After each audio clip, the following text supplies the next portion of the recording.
Olá, bom dia, boa tarde, boa noite, seja bem-vindo ao meu canal. Estamos aqui mais uma vez para uma conversa sobre a palavra de Deus e almejamos de coração que de alguma forma essa palavra de Deus fale ao seu coração. Nós temos nesses podcasts que nós temos feito aqui meditado no livro de Gênesis. Temos observado alguns personagens importantes e como que a palavra de Deus é riquíssima, né? Nós já tivemos algumas lições com Adão, Eva, e hoje nós vamos estar olhando para Noé, um homem que a Bíblia diz que era justo e reto em sua geração. O texto que nós podemos utilizar para embasar a nossa conversa de hoje está lá em Gênesis, capítulo de número 6, versículo 9 ao 22, onde nós vemos o Senhor chamando Noé e o comissionando para essa missão tão importante que foi a de construir a arca, pelo qual, por meio dela, Deus deu livramento à família de Noé e aos animais ali, preservando a vida. Então Noé, ele era um homem extremamente importante, um dos homens mais importantes da Bíblia, por que não dizer assim. Noé, meus irmãos e minhas irmãs, ele viveu numa sociedade totalmente corrupta. Não estou exagerando. Pelo que o texto bíblico diz, a situação estava feia, o negócio estava caótico lá. A coisa estava preta, como minha mãe fala, né? Mas esse homem, ele viveu uma vida comprometida com a santidade e conseguiu viver uma vida irrepreensível. Pois o texto bíblico vai dizer que ele era justo em sua geração. Ainda mais impressionante quando nós olhamos a vida de Noé é o fato de que quando Deus lhe disse que construísse uma embarcação gigantesca que nós conhecemos como a arca, né? Em uma época em que aparentemente não chovia, conforme Gênesis 2:6, imediatamente Noé dá um passo de fé. Ele acredita e vai obedecer à chamada de Deus. Não somente isso, mas a fé de Noé ela era tão impactante que influenciou os seus filhos. Noé e seus filhos então passam a cortar bastante madeira, toneladas e mais toneladas de vigas, nós podemos imaginar isso. E a partir disso, então, eles vão construir a estrutura da arca, serraram madeira, incontáveis milhares de tábuas para poder construir essa embarcação, esse projeto de Deus tão grande ali que era a arca. Eles plantaram provavelmente muito alimento para poder colher ali nos celeiros o alimento que eles precisariam tanto para a família quanto para os animais. E tudo isso porque eles deram ouvido à voz do Senhor. Eles deveriam fazer isso até o momento em que Deus disse que seria o momento em que eles deveriam entrar na arca, e até então eles ficariam resguardados porque haveria juízo de Deus do lado de fora.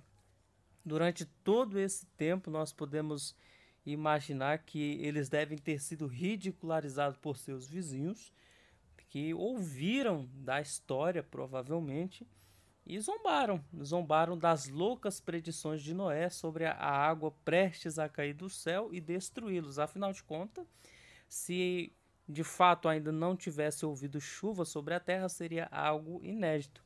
Semelhantemente ao arrebatamento nos dias de hoje. É algo que ninguém nunca viu e é um ato assim que as pessoas veem como loucura. Quando nós falamos do arrebatamento, é a mesma coisa que Noé, como pregoeiro da justiça, falando do juízo de Deus que viria ali tragar aquela geração corrupta. A pergunta que nós fazemos é: quanto tempo Noé e seus filhos trabalharam? Gênesis 6:3 nos diz que quando Deus tomou a decisão de trazer juízo, deu à humanidade 120 anos. Então foi durante esse tempo que Noé e seus filhos realizaram essas tarefas tão gigantescas ali. Durante todo esse tempo, Noé suportou afrontas, eh, a zombaria feita pelo povo, ali as chacotas feitas às suas custas. Ele ignorou os cochichos que pretendiam fazer com que ele desanimasse. Aqui nós já podemos extrair uma lição aqui, que a melhor coisa que nós podemos fazer quanto aos zombadores é ignorar. Quando você ignora, então você consegue permanecer e as afrontas não irão minar as suas forças, as nossas forças. Apesar de tudo isso, Noé, mesmo diante daquela geração dissimulada, ele perseverou, continuou fiel, porque ele tinha ouvido a inconfundível voz de Deus. O texto vai nos falar que assim fez Noé conforme tudo quanto Deus lhe ordenou, Deus lhe mandou. É interessante porque quando nós decidimos ouvir a voz de Deus, não há nada que possa nos fazer parar nem desanimar. Então, caro irmão e cara irmã, se você já ouviu a voz de Deus, seja no teu coração, seja na palavra de Deus, na Bíblia Sagrada, creia, porque a palavra de Deus é o maior combustível que nós temos para nos estimular a continuar fazendo a obra do Senhor. Então, provavelmente, nós podemos entender aqui, eu acredito que o texto é bem claro, para que nós possamos conseguir entender que existem muitas pessoas na vida, nesse mundo moderno, que riem das pessoas que ouvem a voz de Deus e tentam fazer tudo conforme Deus lhe tem ordenado. Ou seja, procuram, como Noé, obedecer à vontade de Deus. Noé conheceu exatamente essa pressão por parte da sua vizinhança, por parte dos seus vizinhos, e não foi só por 1, 2 dias, uma semana, um mês ou um ano, mas o texto nos diz que foi por volta de 120 anos. Mas Noé continuou fiel, e aqui está a bênção de permanecer. Noé teve coragem de ser diferente numa geração onde todo mundo era igual. E nós também temos que ter coragem de ser diferente. Eu e você podemos, mesmo nessa geração, permanecer fiel com a ajuda do Espírito Santo. Quando o apóstolo Pedro vai fazer uma menção a Noé, lá na primeira epístola de Pedro, capítulo 3, versículo 19 e 20, ele nos dá uma ideia especial do que queria dizer a fidelidade de Noé. Pois é isso mesmo, a fidelidade de Noé para com a palavra de Deus significava a libertação para si mesmo e para a sua família.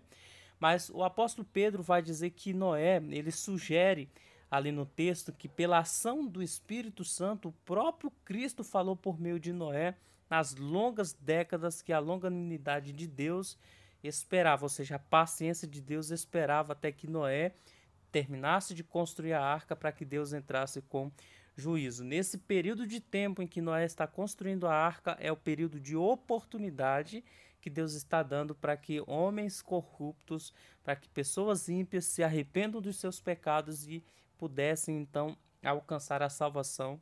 Só que eles permanecem duros e o juízo vem e arrasta aquelas pessoas ali sem impiedade, sem piedade.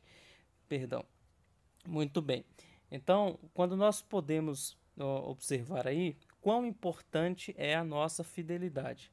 Quando nós, como Noé e sua família, suportamos a pressão que vem sobre nós, Cristo, pelo seu Espírito Santo, falará por nosso intermédio às mesmas pessoas que riem e duvidam. E dessa vez nós poderemos responder, não com nossas palavras, mas com a nossa atitude que permanece fiel e inabalável diante das dificuldades. Então, meu irmão e minha irmã, creia que a nossa fidelidade, quando os outros riem, fala mais poderosamente do que as palavras, do que as mais talentosas palavras dos pregadores ou dos eruditos que o mundo já conheceu. Amém? Então, fique com essa palavra aí, com essa reflexão. Noé foi um homem reto e íntegro em sua geração. Ele conseguiu viver momento de pressão e permaneceu inabalável porque ele ouviu a inconfundível voz de Deus e decidiu obedecer. O que nos fará vencer e triunfar nesse mundo caótico, que nos fará vivermos em justiça e retidão, é nós não confundirmos a beleza, a autoridade e a grandeza da voz de Deus e não somente reconhecer, mas decidir obedecer, porque a vontade de Deus sempre é e será boa, perfeita e agradável para nós. Que Deus abençoe a sua vida, fique com essa palavra no seu coração, que Deus abençoe. E eu agradeço muito a você que tem deixado o seu like, se inscrito no canal e comentado aqui. Se esse vídeo foi bênção para você, pode ser para outra pessoa também, então nos ajude compartilhando essa mensagem para mais pessoas, amém? Deus abençoe, um beijo fraterno e até o nosso próximo encontro. Tchau, tchau.